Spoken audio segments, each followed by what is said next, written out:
hän on 100-kilonen.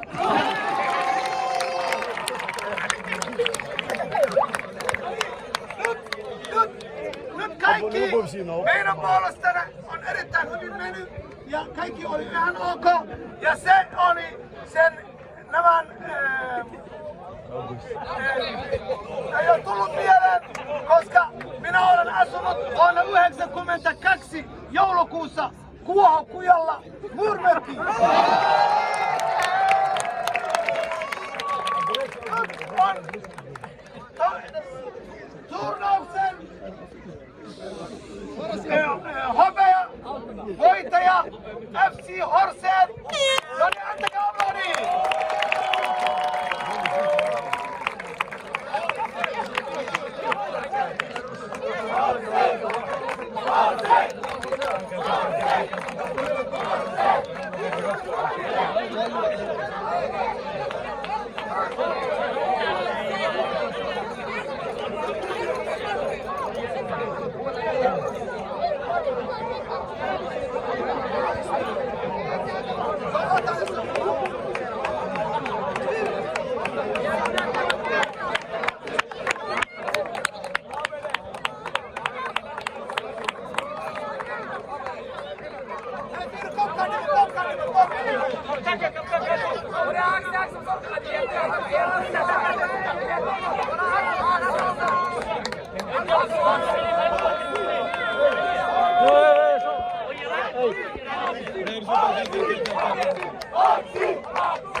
Abdurrazzaqin kumiin sukupuolivimatumen analista erittäin hyvin ja on Horsetin kapteeni.